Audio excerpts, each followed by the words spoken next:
is fighting to keep her son. How was it playing opposite the dean, especially during your most intense and confrontational mother-of scenes? May positive at saka negative na ano yun eh, yung pagkaka-eksena mo sinali.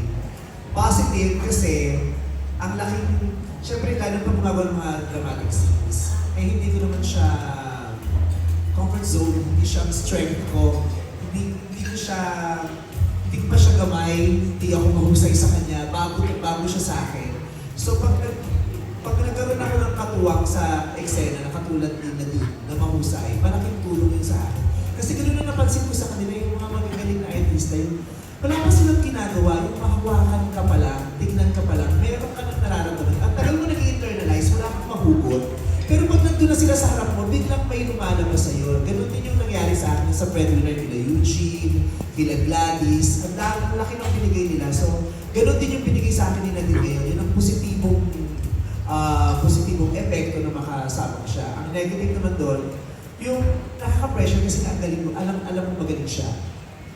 Tapos, nakaka-pressure kasi yung alam mo, ang dami niya ng Best Actress Awards. Yung, parang ito, nakakahiya kasi ate-ate nga ako, on and off screen, ang tawag sa akin Ate Vice.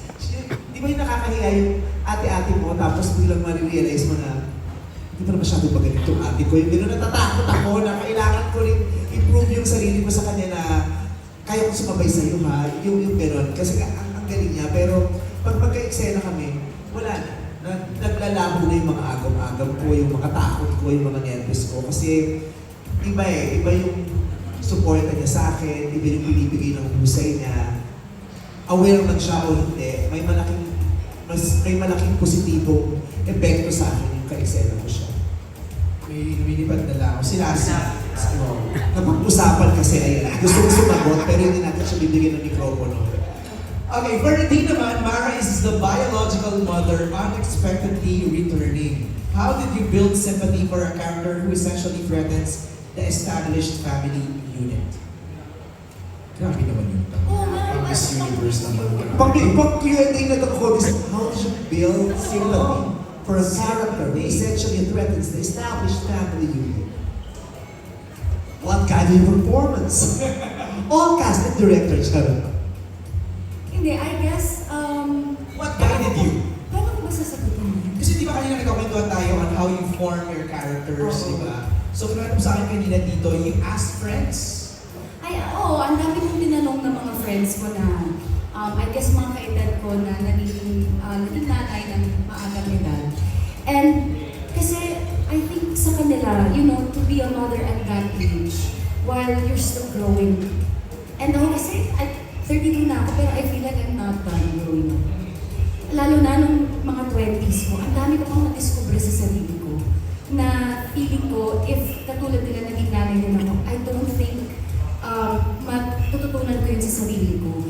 Kasi yung mom ko din ganyan, nanganak siya sa akin nung 21 siya. So parang ngayon, ini-imagine ko kung ano yung pinagdaanan niya nung 20s din siya. And hindi talaga naging madali yun. I mean, for her to actually give up, a lot for me. Sobrang saludo naman kasi talaga sa mga moms. And kahit ako, kung tatanungin niyo ko ngayon, talagang hindi ko talaga kaya yun. Diba? So for someone na, alam mo yun, give up yung career, or give up na mag-grow to take care of their kids, to take care of a child, sobrang mahirap and laking responsibility yun. So yung mga friends ko na na-experience yun, tinanungan ko talaga sila kung ano yung naramdaman nila, kung ano yung mga pinagdaanan nila. Pero syempre with Mara's naman kasi, story and experience, medyo naiiba yung sa kanya. So, yun, malalaman yung pag pinanood yung book. So, Ayaw magkwento masyado, baka mas-spoil ko. I know, yung nakita namin sa trigger, wala pa yun. Wala pa yun. Talaga? Surface level. Parang buo na eh, parang nakita mo namin yung ano eh.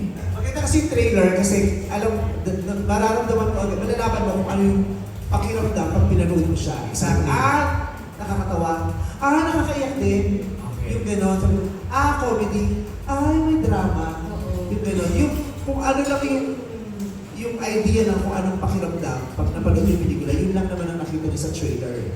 Pero ang dami pang, sobrang dami. As in, 0.0005 lang yun. Oo, na akala ng mga tao na gets na nila yung kwento. Wala. Okay. As in, okay. wala kayong wala sa main story sa Yes. kwento namin kung nandun sa trailer. Ayaw na namin spoil, pero ang ending talaga do, tatay mo si Lucas. Grabe.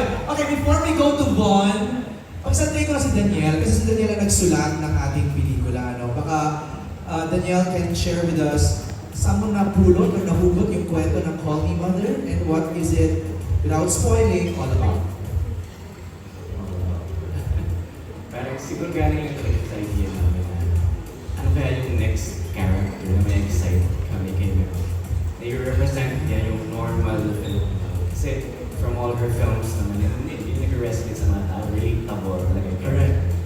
For this role, parang imagine namin, what if nanay is yung Kasi immediately nakakapit kami agad sa idea.